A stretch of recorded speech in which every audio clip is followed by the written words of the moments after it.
I was very lucky to find these ebooks. These ebooks really helped me a lot in my semester 2 preparation. These are available in 7 different subjects.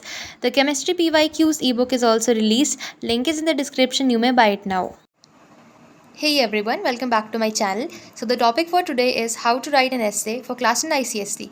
अब ये CBSE के लिए भी है but most importantly it is for ICSE क्योंकि ICSE में जो English language की मार्किंग स्कीम होती है it is very strict. Specially talking about essays में आपके मैक्सिमम वो बहुत ज़्यादा मार्क्स काट सकते हैं बट मिनिमम 4 मार्क्स तक, उससे भी ज़्यादा काट सकते हैं. I don't know about it but the marking is really very strict. So उससे पहले कॉम्पोजिशन की बात करते हैं. देखो उसकी लिमिट की बात करते हैं. 300 to 350 वर्ड्स के बीच का होना चाहिए. आप बोलोगे हमें कैसे पता चलेगा, हम अगर काउंट करते रहेंगे तो तब तो हमारा टाइम वेस्ट हो जाएगा. अरे आपको वर्ड्स काउंट नहीं करने हैं, आपको देखो आधा पेज लिखना और एक पूरा पेज लिखना and that's where the essay should end. दूसरा ये पैराग्राफ में लिखना. अब शॉर्ट स्टोरी की बात की जाए तो it must be original not copied. आपको बताती हूँ कि इंसिडेंट क्या हुआ था. हम एग्जामिनेशन हॉल से बाहर निकले थे और तो मैंने एक बच्चे से पूछा था कि कौन सा अटैम्प्ट करा है इससे and he told me he attempted the short story right. अब देखो क्या हुआ, मैंने बोला थोड़ा मतलब ऐसी आइडिया दे दो कि स्टोरी कैसी थी and he narrated the whole story to me and I was shock to know that it was not an original story. That is उसने खुद नहीं लिखी थी वो story, that is it was copied. ठीक है, तो उसमें भी उसके मार्क्स कट गए थे बाद में. तो ऐसा हुआ था, इसलिए आपकी स्टोरी ओरिजिनल होनी चाहिए. अगर आप बहुत अच्छे ऑथर हैं, आप बहुत सारी बुक्स पढ़ते हैं एंड आपका अच्छा सेंस है स्टोरी लिखने में, तो make sure you attempt this part. लेकिन ज़्यादातर हमें करना नहीं चाहिए स्टोरी पार्ट अटैम्प्ट. ठीक है, must have a plot and an event. आपको इवेंट डिस्क्राइब करना है कि क्या हुआ था उस टाइम, कैसा एटमॉस्फेयर था, कब हुआ था, क्यों हुआ था, हर चीज़. कैरेक्टर्स होने चाहिए, एटलीस्ट 2 to 3 कैरेक्टर्स तो आपको रखने ही रखने हैं. उनके नेम भी रख देना. कोई कोई तो ही शी लगा देता है. अब अरे देखो भाई, नाम तो होना ही चाहिए. मारिया, शीला, कितने ज़्यादा नाम है, कुछ भी रख दो. Must includes conversation. Of course हम स्टोरी लाइन में इतने खो जाते हैं कि कभी कभी तो हम भूल ही जाते हैं. अरे डायलॉग्स भी तो रखने थे, जैसे मेरे साथ होता था. मैं स्टोरी लिखती थी, वैसे ज़्यादातर मैं अटैम्प्ट नहीं करती शॉर्ट स्टोरी, बट जब मैं छोटी क्लास में थी थोड़ी तब मैं अटैम्प्ट करती थी. तो तो क्या होता था कि मैं डायलॉग लिखना भूल जाती थी एंड दैट्स वाई मेरे मार्क्स और कट जाते थे and I got less in essay at that time. वो छोड़ो, अब हम बात करते हैं नरेटिव की. नरेटिव अगर आपको अटैम्प्ट करना है तो ये बेस्ट ऑप्शन है. Narrative and descriptive best option होते हैं, लेकिन अगर इन दोनों को कंपेयर किया जाए तो ज़्यादा अच्छा हमारा नरेटिव होता है. नरेटिव में जस्ट आपको नरेट करना पड़ता है एक इंसिडेंट एंड आपको आई यूज़ करना पड़ता है, दैट्स ऑल. डिस्क्रिप्टिव की बात की जाए तो बहुत सारे टीचर्स बोलते हैं कि इसको अटैम्प्ट करना चाहिए, but let me tell you one thing. अगर आप करना चाह रहे हैं तो आपको 5 सेंसेस डिस्क्राइब करने होंगे. हाँ, अगर आपको पता नहीं था, you have to tell what you saw. उसकी देखो मैं आपको बताती हूँ. 5 सेंसेस का सिंपल मतलब यह आपने क्या देखा, वो उस चीज़ का टेस्ट कैसा था एंड उसकी स्मेल कैसी थी एंड टच कैसा था. That's all. 5 सेंसेस हो गए. If not possible any 3. अगर पॉसिबल नहीं हो पाया तो 3 सेंसेस एटलीस्ट तो आपको करने ही पड़ेंगे. मोस्ट इंपॉर्टेंट आपका है sense of emotion, that is feeling. आपको लास्ट में बताना पड़ेगा या इससे के बीच में बताना पड़ेगा what were your feelings, emotions क्या थे, दैट्स ऑल.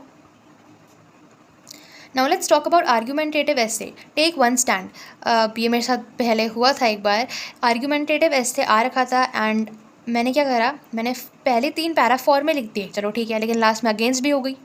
तो आपको एक ही चीज़ का स्टैंड लेना है, आपको दोनों चीज़ मेंशन नहीं कर रही. You have to mention either for और against the statement. Explaining the keywords of the topic like a debate. अब इमेजिन करो आप डिबेट में हो, आपको एक्सप्लेन करने पड़ेंगे टॉपिक के कीवर्ड्स जिससे इम्प्रेस हो जाए कोई भी ऑडियंस, है ना. सेम वे में एग्जामिनर भी इम्प्रेस हो जाना चाहिए. आर्ग्यूमेंटेटिव भी ज़्यादा नहीं करना चाहिए, लेकिन जो डिबेटर्स है जिनको पब्लिक स्पीकिंग अच्छी लगती है and they feel that they should attempt this because they are good in this, so of course you should attempt. -40% of the marks obtained if not followed the rules. अब देखो आपके 40% marks ऐसे ही चले जाएंगे अगर आप इन रूल्स को follow नहीं करेंगे. Give at least 3 to 4 reasons. अब जैसे बोल दिया population is increasing not only in India but also in the whole world. तो आपको बताना पड़ेगा. आप अब देखो टॉपिक ये है कि पॉपुलेशन शुड इंक्रीज़. अब आपको बोलेंगे कि फॉर या अगेंस्ट हो, तो मैंने लिख दिया अगेंस्ट द स्टेटमेंट. वो बोलेंगे रीजंस तो बताओ. ऑफ कोर्स 3 to 4 रीजंस होने चाहिए. रीज़न में ये बोल सकती हूँ कि जैसे जैसे पॉपुलेशन इंक्रीज़ होगी एम्प्लॉयमेंट कम होती जाएगी एंड ऐसे हमारा जो इकोनॉमिक डेवलपमेंट होता है वो भी कम होता जाएगा. रीजंस ऐसे ही होते हैं। एग्जाम्पल आप दे देना, इंडिया का एग्जाम्पल दे देना कि इंडिया में पॉपुलेशन कितनी ज़्यादा है, तो वहाँ पर एम्प्लॉयमेंट की कमी हो रही है and people are not getting jobs and therefore उनको ऐसा उनका ज़्यादा डेवलपमेंट नहीं हो पा रहा है। Conclude by going back to where you started. अब जहाँ से आपने ऐसे शुरू करा था बताना, तो वहीं लास्ट पैरा में आप कंक्लूड कर देना कि मैं ये बताना चाह रहा था आपको, ठीक है। Must give your personal opinion, I strongly feel, और लास्ट में ये भी लिख देना कि I strongly feel that this and that and this and that, कुछ भी जो ऐसे में लिखा है। पिक्चर कॉम्पोजिशन बिल्कुल मत करना, लेकिन जिनको अच्छे से डिस्क्राइब करनी आती है हर चीज़ एंड उनको लगता है कि उनको करना चाहिए, आप कर सकते हैं, फोर्स नहीं कर रही हूँ। लेकिन जहाँ तक मुझे पता है पिक्चर कॉम्पोजिशन हमारे टीचर्स ही बोलते हैं अटेम्प्ट नहीं करना चाहिए, लेकिन कभी कभी एग्जामिनर बोर हो जाता है ऐसे बोरिंग ऐसे पढ़ के नरेटिव और डिस्क्रिप्टिव, तो बोलते हैं अरे वाह पिक्चर कॉम्पोजिशन, चलो देखते हैं इस बच्चे ने क्या लिखा है, अगर उनको पसंद आता है वो मार्क्स देते हैं, वरना नहीं देंगे अगर पसंद नहीं आएगा, तो ये रिस्क भी है। Must be relatable to the people of the country, issues prevalent in the society, and आपको हर चीज़ मेंशन करनी पड़ेगी जो भी पिक्चर में है। Do not mention this picture shows और सजेस्ट्स। अब देखो आपको कभी मेंशन नहीं करना है। अब कभी कभी क्या होता है, कोई क्या करते हैं, जैसे वो लिख देते हैं this picture is showing that this boy is crying and he is going to the field. So आपको ये नहीं बताना कि ये पिक्चर ये बता रही है, आप कुछ ये नहीं बताना कि ये पिक्चर क्या डिस्क्राइब कर रही है, आपको सीधे लिखना है कि दिस एंड दैट, ठीक है। कोट्स, अब देखो कोटेशंस अब यूज़ करोगे तो एग्जामिनर इंप्रेस हो जाएगा, बोलेगा वाह इस बच्चे पे कितना टैलेंट है, ऐसे कोटेशंस कितनी इफेक्टिव है। तो देखो चूज़ अ लेज़ी, अब देखो आप बोलोगे ये सारी कोटेशन बहुत सिंपल है, लेकिन सबसे ज़्यादा एसेज में ये यूज़ होती है, तो एक बार जस्ट रीड कर लो। Choose a lazy person to do a hard job because a lazy person will find easiest way to do it. अगर आपको इसका मीनिंग समझ में नहीं आया, ये बिल गेट्स ने लिखा है, इसका मीनिंग है कि एक सबसे लेज़ी पर्सन को सबसे हार्ड जॉब देनी चाहिए, क्योंकि वो एक लेज़ी पर्सन ऐसा वे फाइंड करेगा जो सबसे ईजीएस्ट होगा एंड वो आसानी से कर भी देगा उसको, है ना। Patience is bitter but its fruit is sweet, no great mind ever existed without a touch of madness, rarest of all human quality is consistency. अब कंसिस्टेंसी बहुत सारे बच्चों में नहीं होती, same here. Instead of cursing the darkness, light a candle. Genius is 1% talent and 99% hard work. Things do not change, we change. Things change नहीं होती, हमें change करनी पड़ती है, हमें अपने आप को भी change करना पड़ता है. No one is born ugly, we are just born in a judgmental society. अब guess करो किसने लिख रखा है, comment section में बता दो वैसे, लेकिन I know the answer. तो next वोकैबुलरी, अरे आप बोलोगे अरे ये सिंपल वोकैबुलरी, मतलब मजाक चल रहा है यहाँ पर, लेकिन खुद इमेजिन करो आप इन वर्ड्स को ऐसे में कितने बार यूज़ करते हो, ये इमेजिन करो, है ना।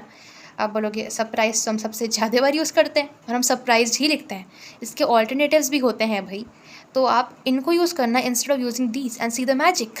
बैड की जगह आप यूज़ करो atrocious, subpar, lousy, awful. Angry को आप लिख सकते हो offended, hard can be written as challenging, demanding. Confuse को लिख सकते हो बैफल्ड, पजल्ड, परप्लेक्स्ड। लेजी को लिख सकते हो स्लगिश, एग्जाम्पल को लिख सकते हो एपिटोम। अब आपको याद आ रहा है, अरे एपिटोम तो हमने कहीं पढ़ा था, हाँ माई ग्रेटेस्ट ओलंपिक प्राइज जो जेसी ओवंस ने लिख रखा है उसमें एपिटोम का मतलब बता रखा है, बता ही रखा मतलब जस्ट एपिटोम वर्ड है उस सेंटेंस में। Like Luz Long was an epitome of what Pierre de Coubertin the founder of Olympics, special Olympics, sorry, not special Olympics, simple Olympics, said that winning is not important but taking part is important. In the same way, it's not necessary to conquer, it's necessary to fight well. अब देखा आपको इसी para में आपको एक quotation मिल गई, हमें quotation भी मिल गई, हमें एक ऑल्टरनेटिव भी मिल गया वोकैबुलरी का, देखा दो चीज़ें मिल गई। तो स्टोरीज रीड करने में कितना फ़ायदा होता है आपको पता चल रहा होगा। To bring an idea evoke, surprise, unexpected, amazed, astonished, astounded, startled, stunned. Upset को आप लिख सकते हो डिस्ट्रॉट, ब्राइट को लिख सकते हो luminous, and busy, swamped, careful, cautious. So yeah that was all for the video.